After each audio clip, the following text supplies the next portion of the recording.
I didn't realize LEGO Star Wars had something like this in them. It's the 2025 Gingerbread AT-AT set 40806 with 697 pieces and a retail price of $60. For many people, this is one of, if not the best set of the year, and for a few out there, this is an absolute abomination. I'm definitely in the former bucket, though. We've got to start with the box art, which is an absolute pleasure to look at, as the AT-AT just pops off the box to me, although I will say, I do wish they had gone a little bit harder with the Christmas theming for the key art instead of the standard Darth Vader with blue stripe. Like, they definitely could have done more, and hey, perhaps in the future for more holiday sets they will, but for this one in particular, I love the snowy Hoth-esque background. You've got a Christmas tree, of course Darth Vader with his candy cane and cookie, and then one particular detail on this box that many notice is the snow speeder, just swooshing through the air, and some people think this may be a hint towards LEGO making a new snow speeder, or perhaps a gingerbread snow speeder. Not to rain on the parade, but I don't think that's going to be the case here though, because it looks like the 2016 snow speeder design. On the back of the box, they show off some of the interior features of the AT-AT, which honestly I didn't expect at all for a build this small. Ignoring mini and microfighter AT-ATs, an AT-AT in this scale is almost unprecedented. Yeah, that thing exists, but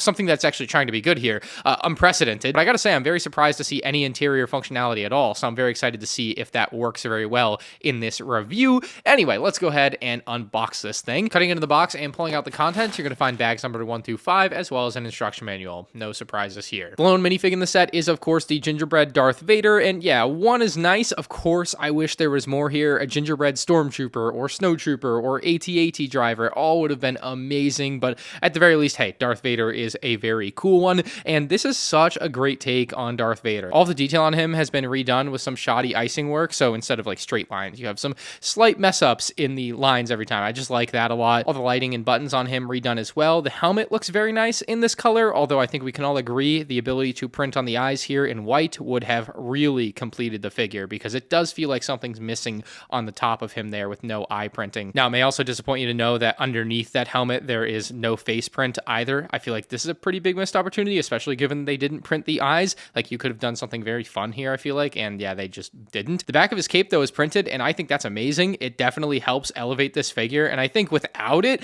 this figure, I would really just scoff at and be like, okay, they obviously cheaped out and didn't do arm printing, they didn't do a face print, they didn't print his eyes, which all of those things are unfortunate, but the cape print helps me go like, whatever, it has a really cool cape, this is fun. And then even though I think you'd be mad to take that cape off, they do also have some printing detail on the back of his torso, so definitely just nice to see as usual there. Now, for his accessories, he has a cookie, that makes sense. People leave cookies and milk out for Santa, and then he also has his lightsaber, just his standard lightsaber, and I think this was a mistake. They really should have given him a candy cane lightsaber. Now, this candy cane is included, but they don't show it on the hilt. I made a custom Santa Bob figure for mnrshop.com, and we gave him the red hilt with the candy cane saber, and I mean, I just think it looks way better than the actual lightsaber with these characters. So I feel like the true mistake here, because it wouldn't have cost him anything extra to do, was to give him the candy cane saber. It just would have looked amazing. But nonetheless, Gingerbread Vader is an amazingly fun minifigure. It's not perfect. It doesn't have arm printing and stuff like that. It's definitely got some flaws, but I think a lot of people will easily look past that because this is simply supposed to be a fun holiday minifigure, and it definitely delivers there. I just got done building this thing, and I am now absolutely in the holiday spirit. This was such a fun thing to build, and I can imagine if you get this around Christmas time, the vibes will be immaculate. Just at a glance, before we go any deeper into detail, I think this one is worth buying. Like, for $60, it's such a fun set. It's gonna fit the Christmas vibes, and like,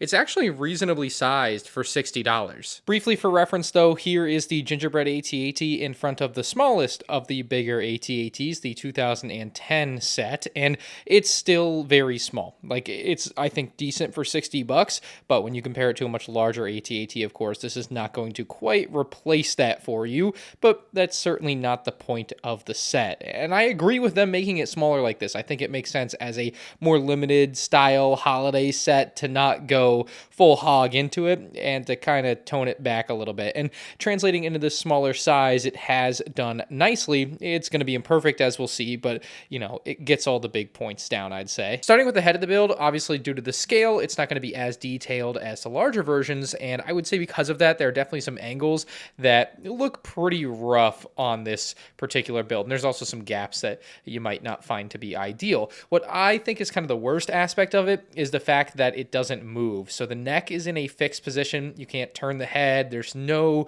posability there, and we've really seen that on every play scale AT-AT. I think even the mini scale and microfighter ones had it. This is the first one that I can remember being completely fixed without any ability to kind of change the way that it's oriented. The reason for that is that the neck is built with a singular technic rod running from the body through the neck and into the head, and so it's just one thing, and that's just how it is. It definitely doesn't kill the set for that, but it's just one thing that I would say certainly could have been done better. Now, I gotta say also, I do love the candy canes as the main cannons for the AT-AT. I think that is clearly a killer and very clever idea. Got a lot of gumdrops, maybe a little chocolate or something with the darker brown on the side of the gingerbread head there, and then also they did a great job with like the eyes or face area of the AT-AT, just using that perfect piece there. Now, you can open this up to reveal there is actually an interior here with a seat for Darth Vader, so you can also pull these down ever so slightly, just opens way up there and gives you plenty of space to fit Vader in. Now, I hope you came prepared to be a bit disappointed as we sit Darth Vader in there. Just slides right between the plate, and you close up these little spots here, and then when you go to move the top down, yeah, no, doesn't close, doesn't work. You can't even lay him down. I know a lot of people hate when you have to lay a figure down in modern day Lego Star Wars sets to make them fit. He literally doesn't even fit if he lays down. It is just too small up there. Maybe if he lays sideways, is there any way I can get him in here? Yeah, I really don't think this is going to happen. There is no way to get Darth Vader in there and close it up. So you can see that is unfortunately a downside to the scale of this model. I think if you look at this through the obvious lens of it being a playset for kids, it makes a lot of sense that they did this, but also I would put a pretty hefty bet out there that a heck of a lot of these are also going to sell to adults, and you'll notice there's no like stud shooters or spring-loaded shooters on this. Like, it's definitely not intended to necessarily be a playset, although this is something that you could use as imaginative play, I suppose. But, you know, I don't hate that you can put the figure there, but it also feels awkward to me because you literally just can't close it. So, like, what's the point at that point? Like, why not just, you know, relegate him to the interior that we have here, which is actually really nice. We'll see in a second. And I wish instead of putting the figure in there, maybe they could have reworked something to allow the head to turn left and right and be a bit more dynamic than it is otherwise for display. The caveat there being there's no guarantee that if you had reworked this, it would work out the way that I'm thinking, right? Maybe that wasn't a possibility, and so maybe that's how they got to just throw the figure on there, and that's good enough, right? At the end of the day, I would just say this is like an added bonus feature, but it's not something that I care to utilize at all whatsoever, because I think he just looks silly when he's in there. But with the head closed up, looks pretty dang good. Neck is also pretty good. This area, usually on the actual AT-ATs, has a little bit of depth to it, so it's a little bit weird to me just seeing it be so flat, but it doesn't look horrible, certainly. And that brings us to kind of the main body of the build. Very well decorated with the Christmas lights hanging and draping down. They look so good. Flip it to the other side. It's the exact same on both sides of the model, by the way, as far as the Christmas lights and gumdrops go on the side paneling, just 1-to-1 and then flipped. Getting into the interior couldn't be easier and really works exactly as you'd expect. You just pull the entire side panel away from the body and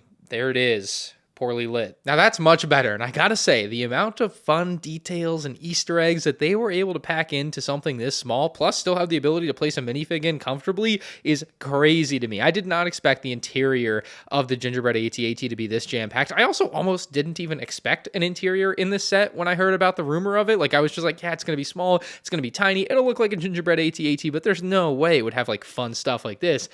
But it does. There's a lot of stuff. Let's go over it one by one, starting with this little thing. I'm pretty sure that's the Death Star there, so if you were looking for a spherical Death Star after the Death Slice fiasco, this is your chance. Although I gotta say, this one's a bit small. Right in front of that Death Star display, we've got a fireplace, and you've got a couple of candle flames that work great in the scale here. You've also got a red and green stocking above that, just using some regular, like, L-shaped Lego pieces. It's crazy how a piece like that you never see as a stocking in plenty of Lego Star Wars sets translates so easily to a stocking in this one. It's crazy. I like that so much. On the opposite wall, we've got a candy cane, as well as another clip that we should be able to place Darth Vader's lightsaber into. Closing that side panel again, you can see the reef on the inside of the AT-AT. Like, I just think a detail like that is insane that they're able to include that. There's also one on the closer panel as well. But yeah, pretty wild detail. Now, the actual seating area for Vader is quite large. There's plenty of space here.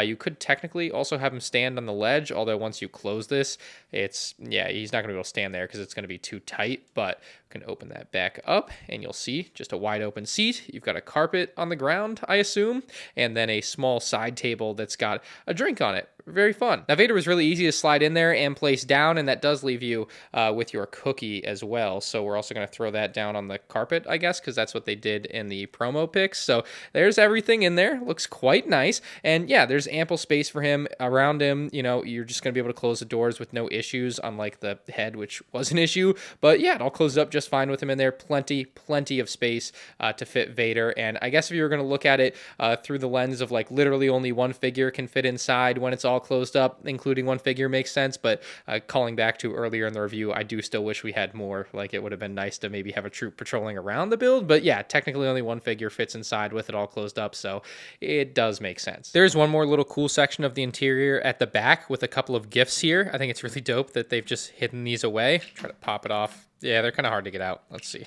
Can we get this one out?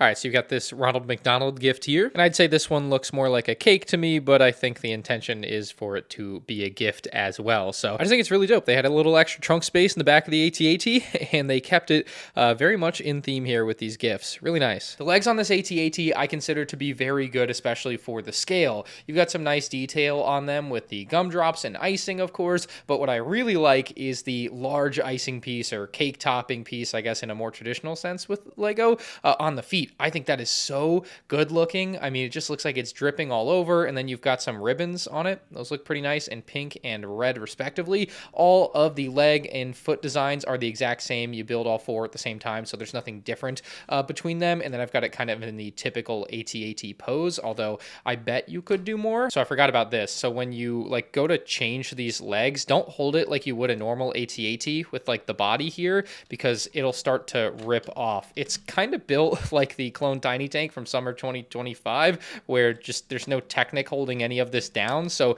it actually does break off pretty easily if you're just applying an opposite force trying to move the legs. You need to move them without holding the body. That's the best way to do it. But I also haven't had the time, and honestly, I don't really want to rewire my brain to think otherwise, because I'm just so used to grabbing it like this. So it can break like that. It doesn't break when you're normally just holding it, I would say. But yeah, I just remembered that while I was trying to adjust these. So there's the static look for the AT-AT. I really just detest this so much. I think it looks atrocious like this. But yeah, if you put it in a more lively state. Man, does this thing just break every time I try to adjust the legs? I'm just getting big turbo tank vibes here. What is the best way to grab? I can't grab. Oh, maybe like this? It's very difficult. They're definitely not very loose. I guess if you were curious to see how strong they are, I'm going to put a good bit of pressure down, and you can see it's not just crumpling down. That's two hands. You can see it starts to actually give. But the legs are very strong, which is definitely what you want. I'd rather them be tight than loose, because then the whole thing would just flop down. Oh, that looks kind of cool too.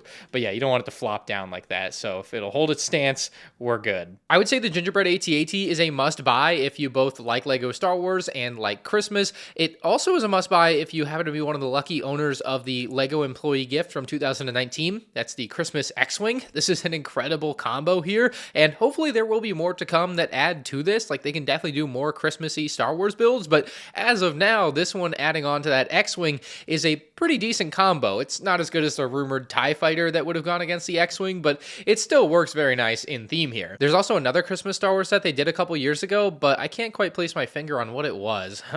Yeah, sequels. Oh, right. Oh, disgusting. I just think this is a good sign of things to come for Lego Star Wars as far as having some fun, off the beaten path type of builds that definitely don't need to follow the source material to a T. Don't get me wrong, I still think plenty of sets should, but every once in a while, a special set like this is very fun, and it's on back order for 60 days on Lego.com as of the recording of this review. It's pretty clearly much more popular than Lego thought, and I just think we're going to end up seeing more stuff like this because of that. So overall, it's a great set that's definitely going to be popular with fans and collectors of all ages. If you do decide to purchase this one, please use my Lego.com affiliate link in the description below, and you can check out more Lego Star Wars 2025 set reviews on the end screen now.